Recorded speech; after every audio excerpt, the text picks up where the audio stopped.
we are now starting segment 3 in module 3, where we are going to be talking about a median algorithm to find the median. We are going to the technique algorithmic technique we are going to use is sampling. Okay. So, this algorithm is going to be a linear time algorithm, meaning it is going to be O of n, where n is the size of the array. It is going to be a Monte Carlo algorithm. It may, as stated, we can talk about how to convert it into a Las Vegas algorithm.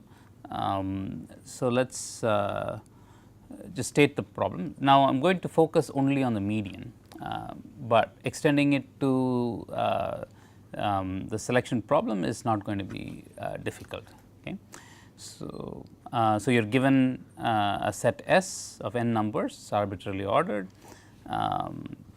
and our goal is to find the median element in S. Okay. So, here is how the algorithm works. Okay.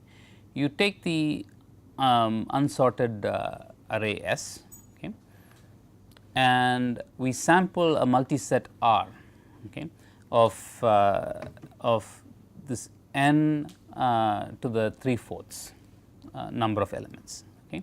So, each one of them is chosen independently and uniformly at random from S. Okay. Just pick a random number from 1 to n, whatever the element index it lands on, drag it into the set R.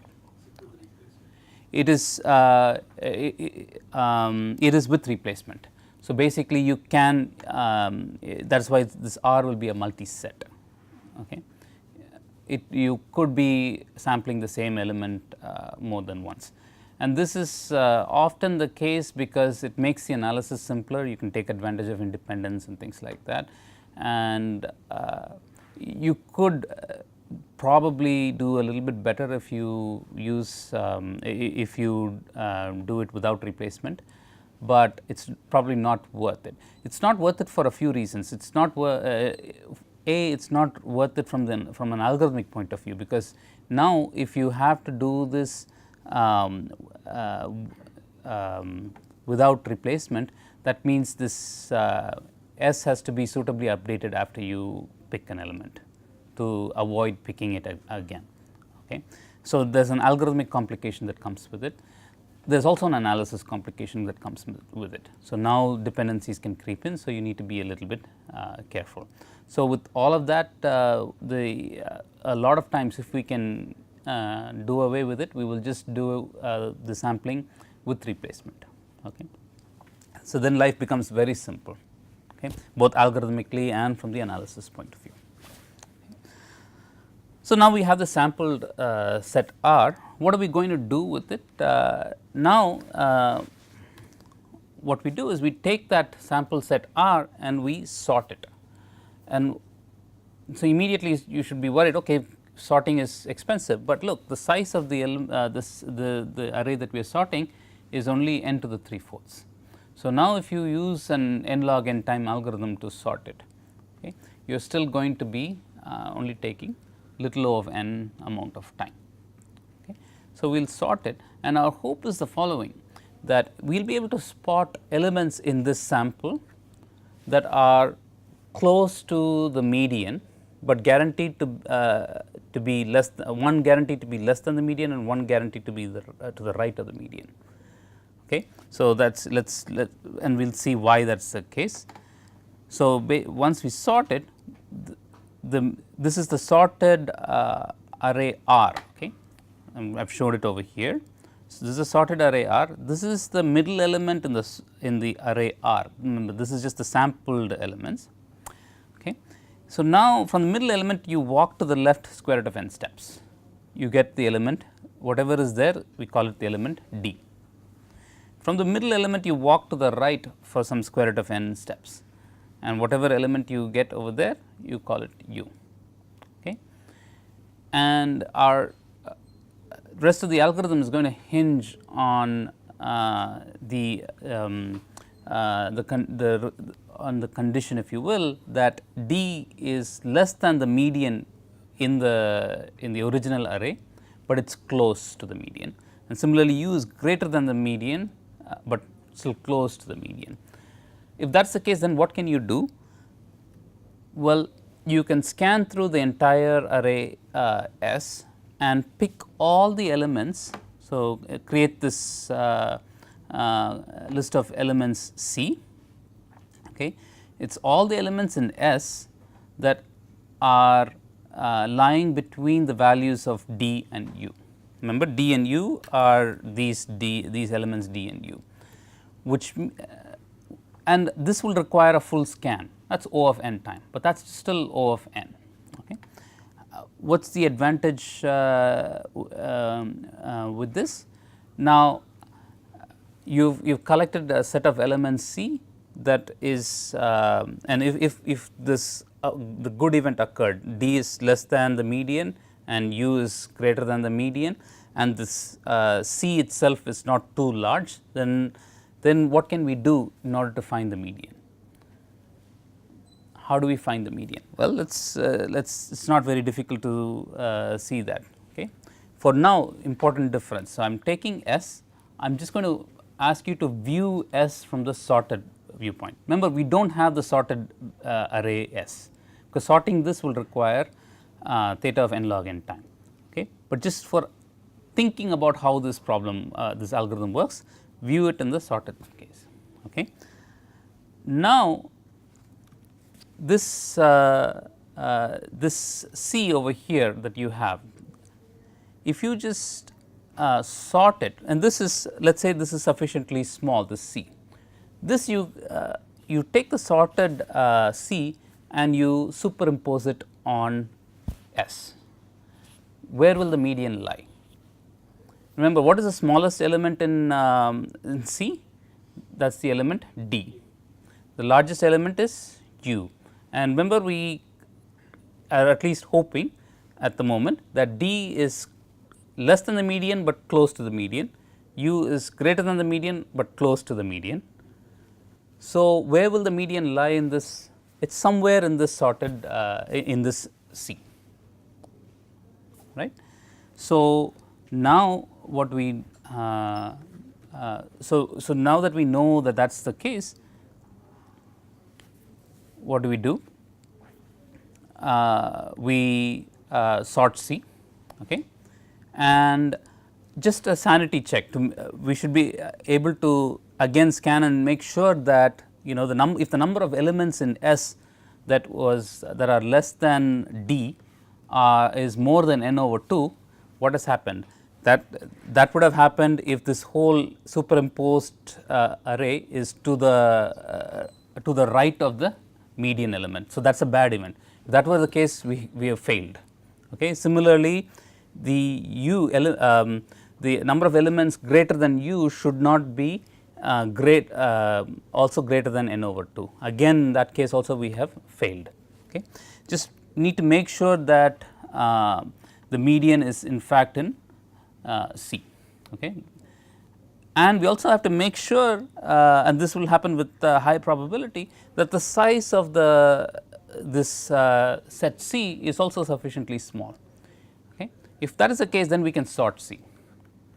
Okay. If we can sort C, then what do we do? Then we should be able to find the appropriate median element. Okay. So, let us see how that works out. So, again go back to this picture here. Okay.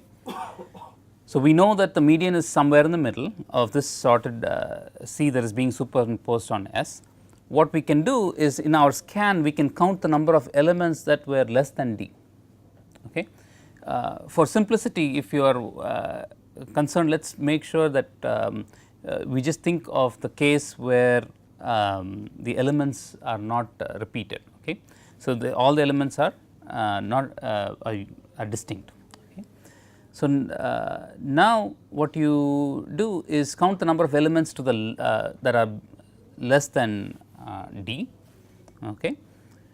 And now we want to spot the element in C that is exactly the median element.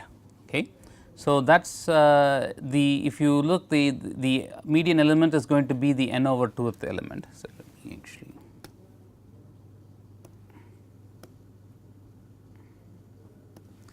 So, the median element is going to be somewhere over here, that is going to be the n over 2th element. So, if we want to spot the n over 2th element in S, we have to find the appropriate element in C. What is that going to be? That is going to be the n over 2 minus L plus 1th element in C. That will be the median element in S. Okay. So, that is it. That gives us the ability to spot the median. Okay. So, let us just make sure that this is everything is correct, at least from the running time point of view. The sampling of R from S takes O of n to the 3/4 time, because we are just assuming that these are random numbers that we are generating in the range 1 to n and collecting them into this array R. Okay. And sorting of R is going to take again little o of n time, because it is going to take n to the 3/4 times log n. Okay. That's that's a very good question. A lot of times what you do is you work with an idea. So, this will give me an opportunity to explain how randomized algorithms works. You have an intuition as to how the algorithm works, okay, and then you have to work through it and see, okay, then play with it and basically reverse engineer the parameters. You just need to find the right one set of right parameters for which the argument goes through. You do not have to, it does not have to be empirically. You can in this case what you have to do is actually kind of try one set of values and work through the analysis. At the end, if it fits the required proof, then you are done. But if it does not, you can actually work your way backwards in the analysis and say, oh, at this point, the probability is not good enough. So, I need to bring down the probability a little bit, which means then working backwards in the analysis, which means I should have sampled a little bit more over here. So, increase the sample a little bit over here. So, it is a reverse engineering process. So, you kind of have to work your way backwards and finally play with the values until you get a one set of parameters for which the entire an algorithm and analysis go through. So,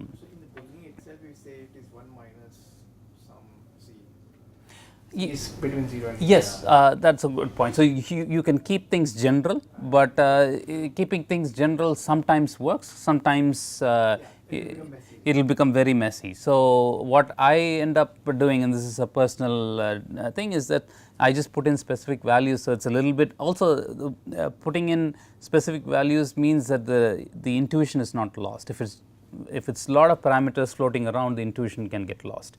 So, if you put specific values, then you still have this intuition and you kind of are playing with your intuition until you get some values. So, one thing you can do is after you play with your intuition, get one set of values, then you can generalize it and optimize the constants also if you want. Because if you take a lot of values between 0 and 1, let's say, because you have to prove that it is order of n, right? So, intuitively you know that this power has to be between 0 and 1. Correct. So, if I run a rigorous experiment, it may not be that it is exactly 3/4.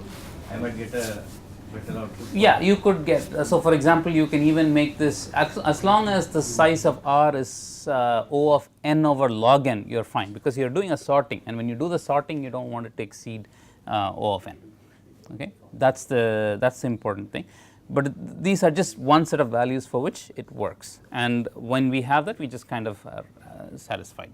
Okay. Okay, so sorting the array R can be sorted in little o of n time, because it is of size O of n to the 3/4. So, from there we need to compute this set C where the elements lie between D and U. That will require one full scan of S, right, but that is again still O of n. All other operations checking conditions here and there. Yes, so there will be one more sort, but again on oh yeah, the C will also be sorted, but C again is of size, you are right. So, C again is of size at most n to the 3/4, because C is a subset of R. sorry. No, I take it back. So, C is not a subset of R, but this is important. It's bounded by. Correct. So, that you are right. So, C is what we need to prove is that D and U are actually very close to the median. And what is that? If they are very close to the median, the number of elements, the number of elements that get dropped into C will also be little of n. So, I have to add that one point over here. You are right. So, thanks for pointing that out. Yeah. One before. Okay. Here we are seeing that if C is greater than Yeah. then fail. Yeah, so this is where this shows up, right? You are absolutely right. So here, what we need to show is with high probability C is going to be small, and how will C be small? If the D and U are close to the median, but still to the left and to the right of the median.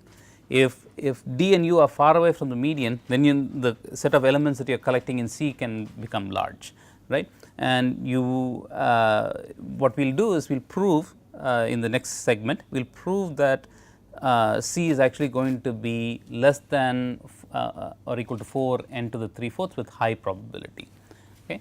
In the unfortunate event that it exceeds, it's a bad event. Actually, you can this condition is a little too strong. As long as C is little o of or O of n over log n itself, we can actually proceed.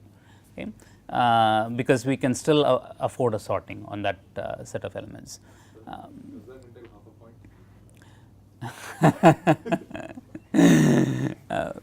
A quarter. I want you to work for your points. So, all right. So let's continue that. Okay. So then now when you add up all the running times, it's at most O of n. Okay. As I said, there are pending things here. What we know, what we've seen is the algorithm. Hopefully, the algorithm, the idea is clear. It's a very simple algorithm. There are analysis issues that are pending, though.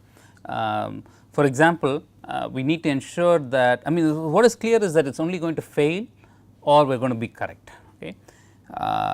When it fails, we know that it's failed. Okay.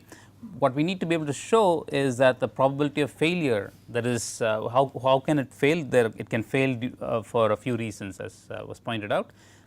It can fail because the set C, the array C somehow is too large. Okay. That would mean that it won't fail. It will just say that running time is larger than O of n. That is correct. Yeah, but if it's really large, then you're no longer going to be in the O of n regime. Yeah, so, but it is. Are you saying that if it exceeds that size, Mm-hmm. then the median that it finds will not be close to the real median? I think the No, the other failure is more egregious. The other failure is where the median, so there are two conditions under which it can fail. One is just a running time issue. Yeah. The other, the median not being in C is a real failure. Both Monte Carlo and. Yeah, so currently the way it's stated, the algorithm is a Monte Carlo algorithm, meaning that it can fail to even produce a correct answer. But we can work with that to convert. We can convert it into a Las Vegas algorithm. I will discuss that shortly now. But currently also it's having a probabilistic running time. Yes. Yeah. Otherwise, the medium is exactly the median of the whole S or close to the. No, it's exactly the median. If the algorithm is in this conditioning is okay, and we actually proceed here. Basically, if median is in the C, then we are going to find the exact median. Okay. So we know that the output is either fail or correct. So what we'll prove, and this is I'm going to leave it as a claim for now, is that the probability of failure is at most n to the 1/4. Okay, and so n to the minus 1/4. So this is just a fixed constant, in the exponent n to the minus 1/4. And if you recall, in the previous cases, when we wanted to prove something with high probability, the bad event was 1/n probability. So how do you? So this is just n to the minus 1 by 4, would that be an issue? What can we do to avoid this? We want to avoid this n to the minus 1 by 4, which seems a little awkward.